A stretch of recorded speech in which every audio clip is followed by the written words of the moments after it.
students, today we are here with another topic of political science, class 12 chapter 4 India's external relation यानी भारत के विदेश संबंध या भारत की विदेश नीति। क्योंकि भारत अपनी विदेश नीति अपने संबंधों को देखते हुए ही उसने बनाई है कि किस तरह के संबंध उसने अपने दूसरे देशों के साथ रखने हैं। प्रीवियस वीडियो में हमने चाइना के साथ इंडिया के कैसे रिलेशन है उससे रिलेटेड टॉपिक को डिस्कस किया था। इस टॉपिक में हम अपने जो पड़ोसी देश है हमारा पाकिस्तान के साथ कैसे रिलेशन है और इन रिलेशंस में क्या अप एंड डाउन रहे हैं ये हम टॉपिक में क्लियर करेंगे। टॉपिक है हमारा Wars and peace with Pakistan. यानी देखो टॉपिक से ही समझ आ रहा है, वॉर्स यानी युद्ध, पीस मतलब शांति की। पाकिस्तान के साथ युद्ध और शांति जैसी सिचुएशन हमेशा भारत की रही है, यानी कभी रिलेशन ऐसे रहे हैं कि एकदम से युद्ध जैसी कंडीशन क्रिएट हो गई है और पीसफुल रिलेशन भी जो है इंडिया और पाकिस्तान के बीच रहे हैं। तो देखो स्टूडेंट, जब 1947 में जब इंडिया का पार्टीशन हुआ था, इंडिया और पाकिस्तान का जब पार्टीशन हुआ तो उसमें क्या हुआ था, पाकिस्तान दो पार्ट में डिवाइड हुआ था। यानी जो ईस्ट पाकिस्तान है, जो अब बांग्लादेश है, वो पाकिस्तान बना था, और दूसरा पार्ट था इसका जो वेस्ट पाकिस्तान यानी अब जो पाकिस्तान है वो पार्ट इसका बना था। तो कहने का मतलब है कि इंडिया के ईस्ट में भी पाकिस्तान था और इंडिया के वेस्ट में भी पाकिस्तान था। अब जो कन्फ्लिक्ट के यानी जो झगड़े के मेजर इशू हैं इंडिया और पाकिस्तान के बीच में वो डिस्कस कर लेते हैं स्टेप बाय स्टेप। सबसे मेजर इशू रहा है कश्मीर का। कश्मीर इंडिया का एक बहुत ही अभिन्न अंग कह सकते हैं हम। हमारा जो कश्मीर है वो इम्पोर्टेंट पार्ट है इंडिया का। लेकिन जैसे ही हमारे देश को जब आज़ादी मिली थी तो पाकिस्तान ने शुरू से ही उस पर अपना हक जमाना शुरू किया था और कश्मीर को वो पाकिस्तान का हिस्सा मानता है शुरू से ही, जो एक झगड़े का कारण शुरू से बनता आया है।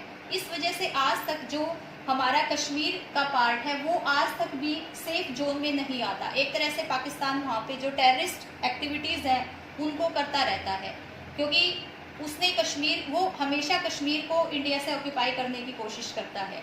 उसके बाद ये जो इशू था ये यूएन में चला गया था। जो कश्मीर का इशू है, यूनाइटेड नेशन है जो वहाँ चला गया था और आज तक इस पर कोई भी सॉल्यूशन जो है वो निकल कर नहीं आया है और ये झगड़े का कारण अब तक भी बना हुआ है। दूसरा हमारा इसमें जो, लेकिन कश्मीर का रीज़न एक कश्मीर का इशू है वो एक अलग टॉपिक है। इसके साथ साथ कुछ जो पीसफुली जो ट्रीटी भी हुई है इंडिया और पाकिस्तान के बीच में, उसमें एक तो ट्रीटी जब जैसे पार्टीशन हुआ था, आप सबको पता है कि पाकिस्तान की जो जनता थी वो एक तरह से जो ट्रांसफ़र किया गया था जनता का वो इंडिया में, और इंडिया से जो गए थे पाकिस्तान में जो रेफ्यूजीज़ थे उनमें से क्या हुआ था कि बहुत सारी उस टाइम जो औरतें थी उनको, वो पाकिस्तान के पार्ट में रह गई थी और पाकिस्तान की बहुत सारी औरतें जो थी वो इंडिया में रह गई थी। तो एक तो सबसे पहले ये पीसफुली इसको सुलझाया गया था कि जो उस टाइम जो अब्स्ट्रक्टेड औरतें थी यानी जिनको एक तरह से अपहरण कर लिया गया था उनको एक दूसरे को हैंड ओवर किया गया था, एक दूसरे देशों जहाँ से वो बिलोंग करती है उनको हैंड ओवर किया था। ये पीसफुली ही काम हुआ था बाद में। और उसके बाद दूसरा जो ट्रीटी इंडिया और पाकिस्तान के बीच में हुई है वो है इंडिया इंडस वाटर ट्रीटी। यानी जो सिंधु नदी का पानी है उसके बंटवारे के बीच में भी एक कन्फ्लिक्ट बना रहा है झगड़े का कारण, लेकिन 1960 में इसको भी सुलझा लिया गया था। भारत के प्रथम प्रधानमंत्री पंडित जवाहरलाल नेहरू और वहाँ के जनरल अयूब खान के बीच में ये ट्रीटी हुई थी, ये समझौता हुआ था। एक एग्रीमेंट पे दोनों देशों के जो प्राइम मिनिस्टर थे या हेड थे उन्होंने सिग्नेचर किए थे और इस जो एक विवाद का कारण था इसको भी सुलझा लिया गया था। उसके बाद थर्ड जो कन्फ्लिक्ट इशू रहा है इंडिया में वो रहा है 1965 का जो आर्म्ड कन्फ्लिक्ट रहा है। पाकिस्तानी जो सेना थी वहाँ उन्होंने क्या किया था, जो इंडिया का गुजरात का जो कच्छ एरिया है उस पर अटैक कर दिया था। वहाँ पे उनकी एक मिलिट्री अटैक कर दिया था इंडिया के ऊपर। तो उसका जवाब देते हुए इंडिया ने उस टाइम जो भारत के प्रधानमंत्री थे श्री लाल बहादुर शास्त्री, उन्होंने अपना एक मिलिट्री ट्रूप यानी अपनी एक जो सेना थी उसको उसका जवाब देने के लिए भेज दिया था। और जो हमारा मिलिट्री ट्रूप था उसने काफ़ी सक्सेसफुली जो पाकिस्तान की सेना थी उनको जवाब दिया और भारत जो है उस टाइम लाहौर तक पहुंच गया था। लेकिन बीच में क्या हुआ, यूनाइटेड नेशन ने अपना इंटरफेयर किया इसमें, और यूनाइटेड नेशन के इंटरफेयर से क्या हुआ कि एक ताशकंद एग्रीमेंट हुआ था दोनों देशों के जो हेड थे उनके बीच में। यानी भारत के जो प्रधानमंत्री थे श्री लाल बहादुर शास्त्री और वहाँ के जनरल अयूब खान के बीच में 1966 में ये जो कन्फ्लिक्ट चल रहा था, ये जो आर्म कन्फ्लिक्ट चल रहा था, इसको ख़त्म करने के लिए एक एग्रीमेंट हुआ था जिसको कि ताशकंद एग्रीमेंट कहा जाता है। तो इस एग्रीमेंट के दौरान क्या हुआ था कि ये कन्फ्लिक्ट है ये ख़त्म हो गया था। उसके बाद इंडिया और पाकिस्तान के बीच में शिमला एग्रीमेंट हुआ। इसको पढ़ने से पहले हम ये नेक्स्ट टॉपिक पढ़ेंगे, बांग्लादेश वॉर। इसको अभी क्लियर करते हैं, फिर आपको इसके बारे में भी बताती हूँ मैं। उसके बाद 1999 में कारगिल वॉर को इंडिया ने फेस किया है। पाकिस्तान की जो मिलिट्री है उसने भारत का जो द्रास और कारगिल का एरिया है वहाँ पे वैसे भी वो टेररिस्ट एक्टिविटीज करता रहता है। और एक बार 1999 में तो कारगिल जो एरिया था उस पर वहाँ की मिलिट्री ने अटैक कर दिया था, टेररिस्ट की हेल्प से अटैक कर दिया था वहाँ पर।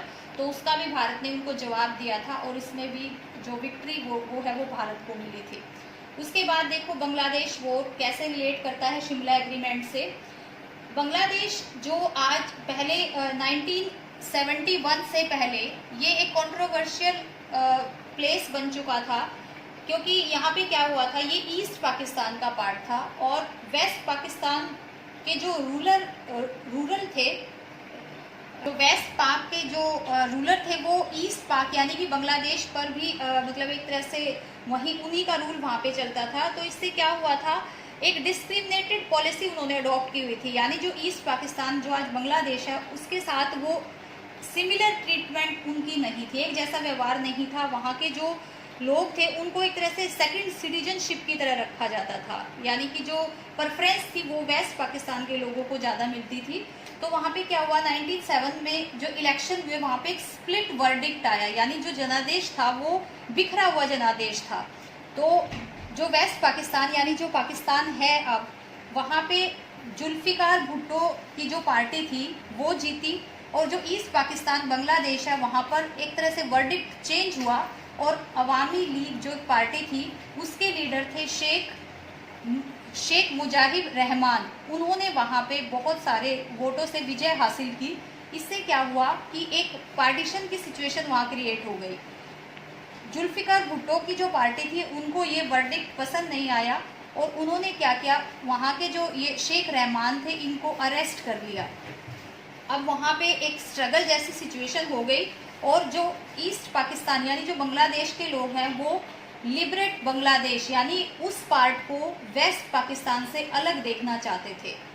इसमें इंडिया का क्या रोल है, देखो इसमें इंडिया वहाँ से जो उस टाइम भागे गए 80 लाख रिफ्यूजीज थे उनको इंडिया ने शरण दी। वहाँ उस टाइम जो वेस्ट पाकिस्तान की जनता से परेशान हो चुके थे, वहाँ के शासकों से परेशान हो चुके थे, उनको इंडिया ने शरण दी।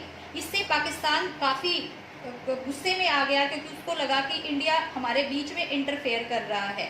तो पाकिस्तान ने क्या किया, उस टाइम यूएस और चाइना से मदद मांगी। यूएस और चाइना ने उस टाइम पाकिस्तान की मदद की और जब इंडिया को ये पता चला कि यूएस और चाइना और पाकिस्तान मिल गए हैं तो इंडिया ने यूएसएसआर यानी कि रूस के साथ अपने संबंध अच्छे स्थापित किए और एक 20 इयर्स रिलेशनशिप की ट्रीटी उन्होंने बनाई।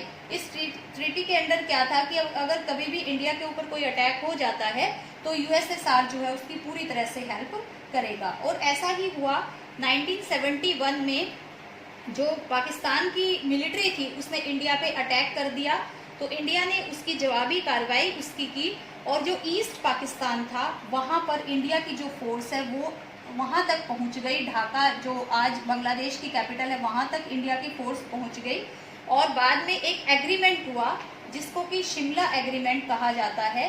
ये एग्रीमेंट 1972 में हुआ, जुलाई 1972 में ये एग्रीमेंट हुआ। जो उस टाइम हमारी प्रेसिडेंट थी, प्राइम मिनिस्टर थी सॉरी, मिसेस इंदिरा गांधी और मिस्टर भुट्टो, वहाँ के जो प्रेसिडेंट थे भुट्टो पाकिस्तान के, उनके बीच में ये एग्रीमेंट हुआ।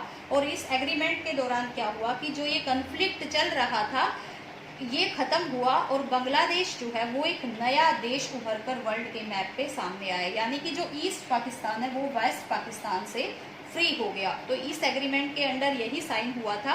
तो इस तरह से जो रिलेशन रहे हैं इंडिया और पाकिस्तान के और बीच में जो बांग्लादेश का एक टॉपिक है, ये अप एंड डाउन की सिचुएशन में रहे हैं हमेशा, कभी भी इनमें स्टेबिलिटी नहीं आई है और आज भी पाकिस्तान के साथ हमारे रिलेशन इसी तरीके के बरकरार हैं। तो स्टूडेंट आई होप ये टॉपिक आपको क्लियर हो गया होगा। जो नेक्स्ट टॉपिक है वो एक लास्ट टॉपिक है इस चैप्टर का, जो हमारी न्यूक्लियर पावर है उससे रिलेटेड टॉपिक है, जो न्यूक्लियर पॉलिसी है हमारी, वो टॉपिक के साथ आपको असाइनमेंट दी जाएगी इस चैप्टर की और ये चैप्टर आपका ओवर होगा। तो student I hope topic clear हो गया होगा। Thank you so much.